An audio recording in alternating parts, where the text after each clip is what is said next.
Magandang araw po sa inyong lahat mga kababayan at welcome back dito po sa PNR at eto nga mga karibin natin, huhulihin na lagot, binigyan ng leksyon si Tore. Yan mga kababayan, patungkol po riyan ang ating aalamin at bibigyan ng komento ngayong araw na ito. Pero bago pong lahat, kung bago ka pa lang at di pa po nakapag-subscribe sa ating munting channel, please don't forget to subscribe. At palike na rin po ng video ito. Maraming salamat po at eto na nga, simulan na po natin to. Sa walaang bayan ko, sa magnanakaw na tao.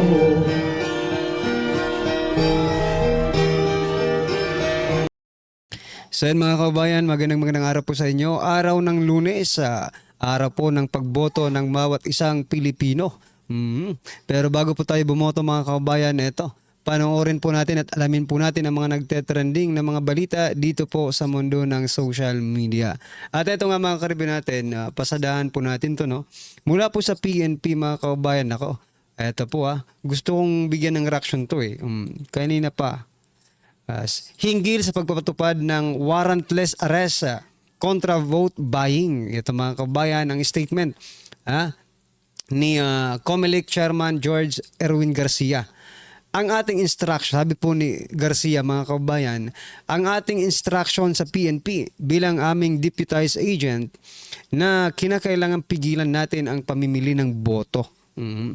Mang-aresto tayo ng mga tao kahit walang warrant of arrest sapagkat yan ay tahasang krimen na ginagawa sa ating mga harapan. Alright, okay, sige. For the sake of argument, krimen mga kababayan. Pero, COMELEC Chairman George Garcia, no, parang hindi ka naman nakatira dito sa Pilipinas. Saan ba galing ang pinamimigay nilang pera?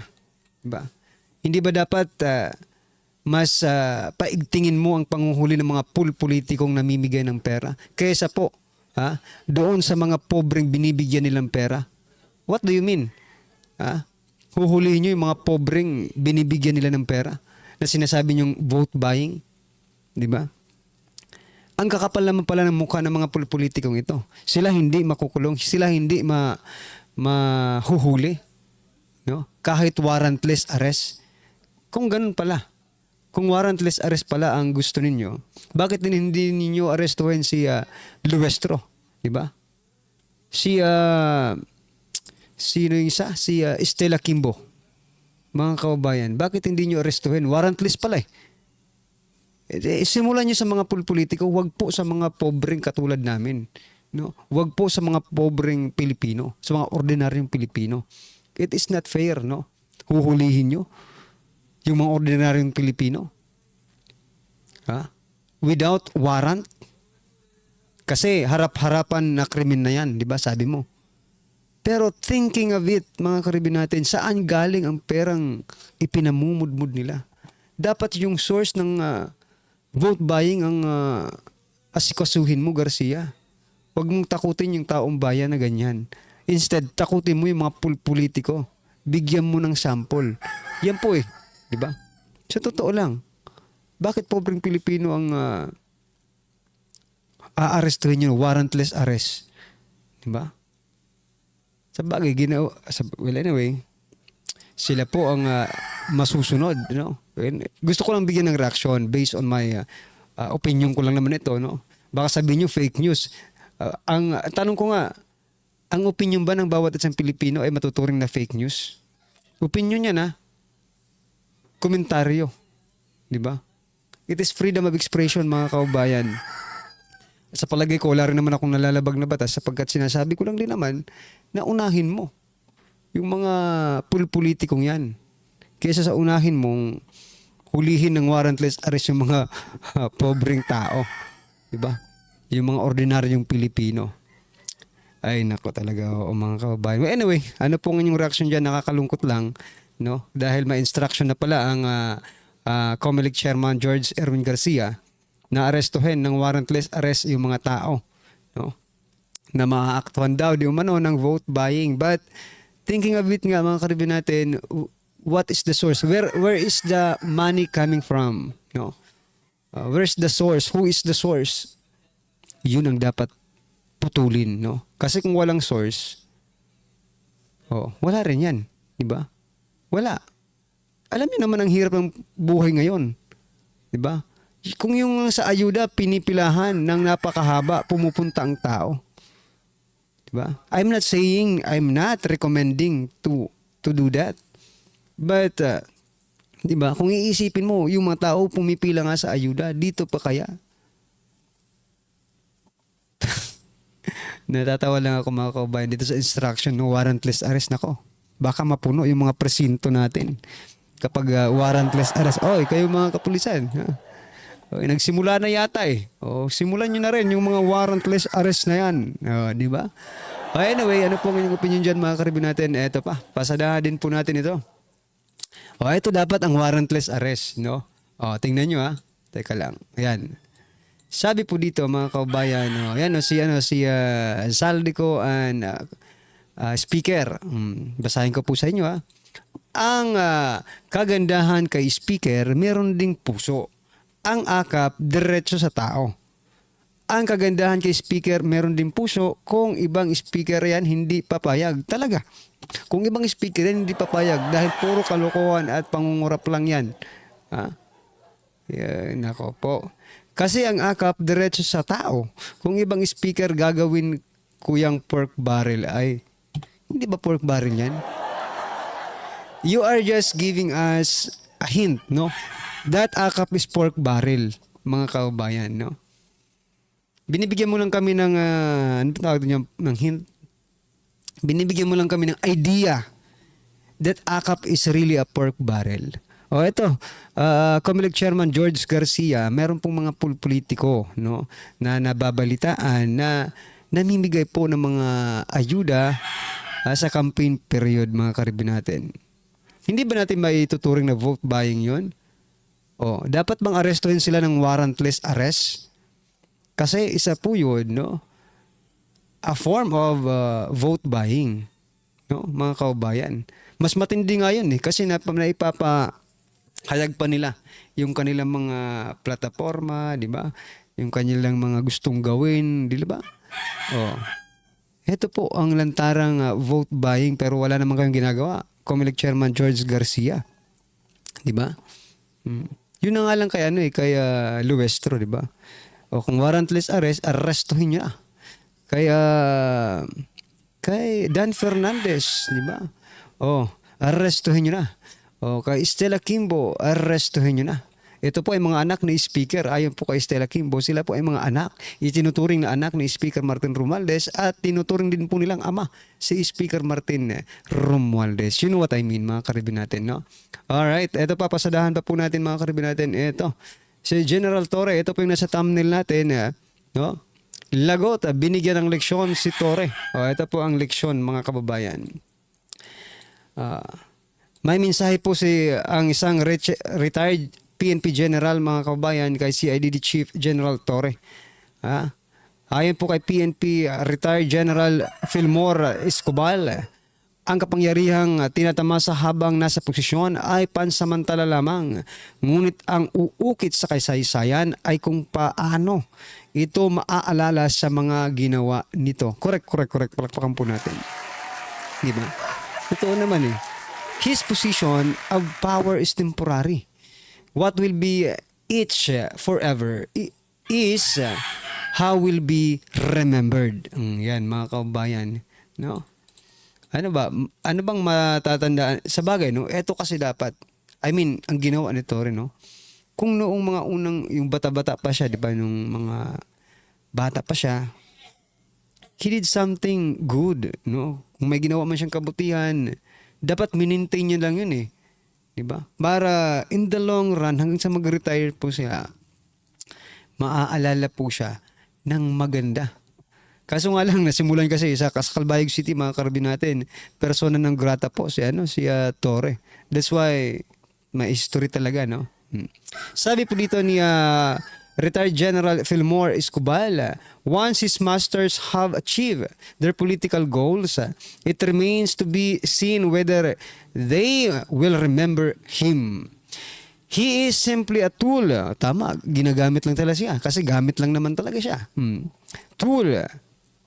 They will use and discard once they have what they want. His position of power is temporary. What will be each forever is how will be remembered. Yan. So, yan, ginagamit ang politically use, ano? si Torre, mga kababayan. Yan po ang ating opinion because of what he did, no? Yan po mga kaibigan. Ano ang inyong opinion dyan mga kababayan? I-comment nyo na lang po. At eto, President Bongbong Marcos Jr. mayroon pong mensahe, no? Ngayong araw ng eleksyon. Ayon po dito, bumoto po tayo, piliin ang tapat, may malasakit at may kakayahang magsilbi. At sa mga kandidato, igalang natin ang proseso, tapusin natin ang halalan ng may dangal at katahimikan. Alright?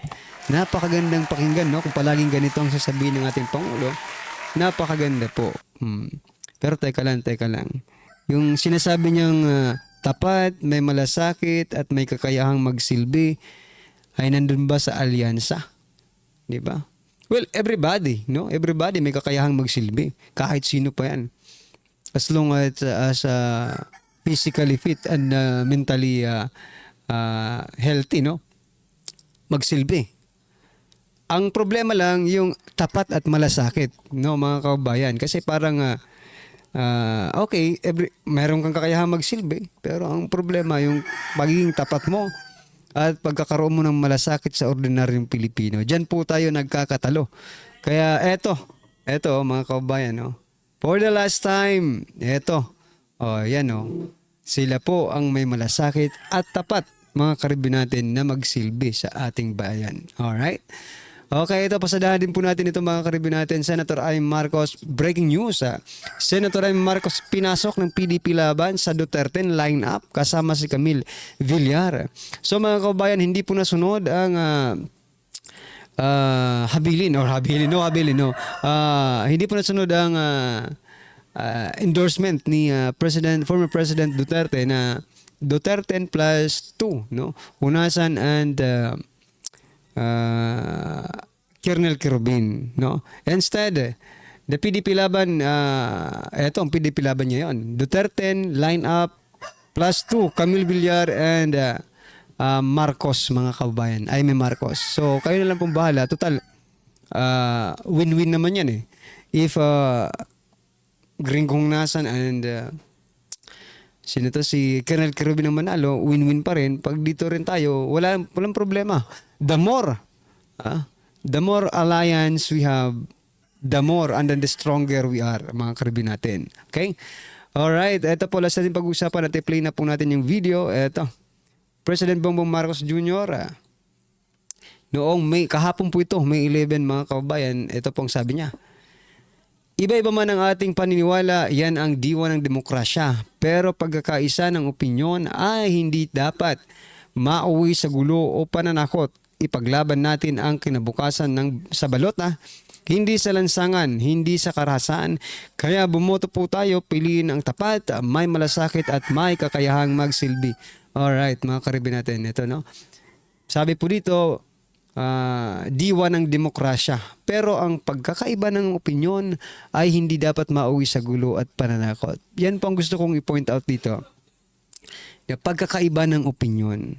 Dahil ba iba ang opinyon ng mga Duterte supporters, no? Walang gulo o pananakot. Tinatakot, maybe, no? Yung pagpapatawag po ng mga vloggers, Duterte vloggers, no? Diyan sa House of Representatives.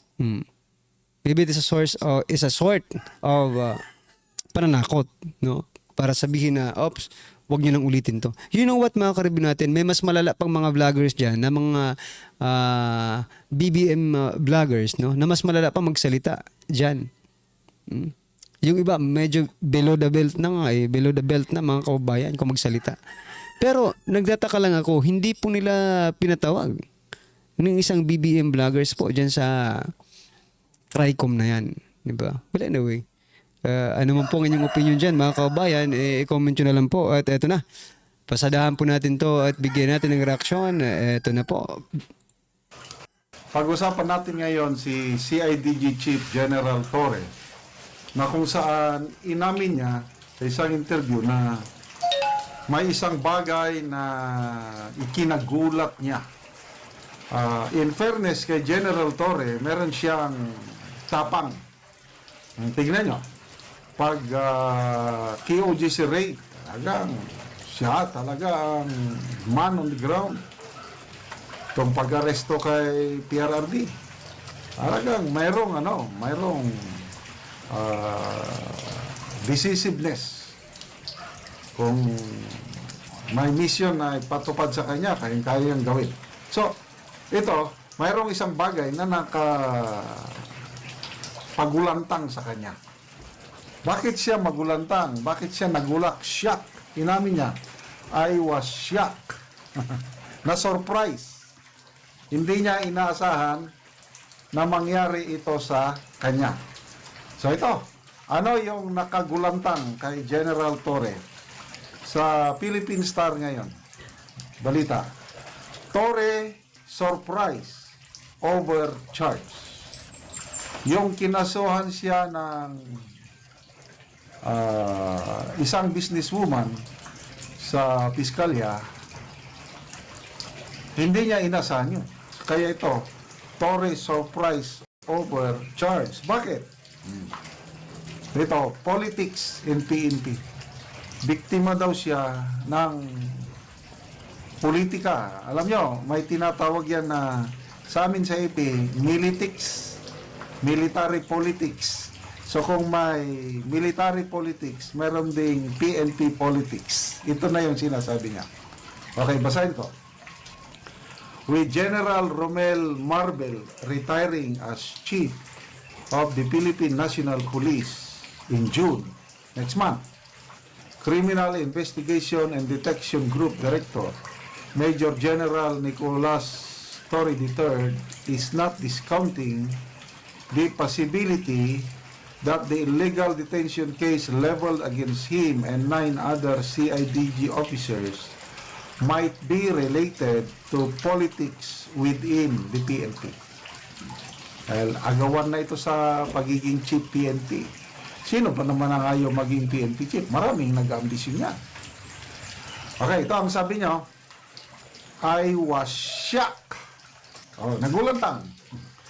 Because the incident came out in the open just now. Is it because General Marbel is set to retire? I am not. Alam nyo mga karibin natin, no? Kung yan lang naman po ang problema ni Torre, I think he is very, very more advanced, no? Or may advantage po para sa kanya because he is, no? The, kumbaga, panlaban ng administrasyong ito. And maybe the administration owes something from Torre of doing these things na ito, mga karibin natin. So, kahit ano pang mangyari dyan, kung talagang, kasi ang Pangulo pa rin naman natin ang magdidesisyon, di ba? Kahit gaano ka bad record mo, if you are, no, with the President, if you follow orders, no, from the President, kasi yung loyalty naman po ang pinangano niyan dyan yung loyalty mo naman yung pagbabasihan, di ba? If the other general are not, let's say, kaya nga sila gumawa ng paraan. For example lang, kung totoo man itong sinasabi ni Torre, that there is a politics involved dyan sa kanyang kinaharap ng kaso. So, I think, mga karibin natin, ganun din eh. Kasi siya po ang nakikita natin ngayong paborito, di ba? Di ba? Kung paborito ka, ikaw nang susunod. You're next in line, kung baga, di ba? Well, anyway, mga kababayan, ano po ang inyong opinion, reaction patungkol po sa video ito, ay comment nyo na lang po sa baba. Para at least alam po ng ating mga kababayan ang inyong opinion at reaksyon. Maraming salamat po. Please don't forget to like the video. Maraming salamat po. Sawa na ang bayan ko sa magnanakaw na tao.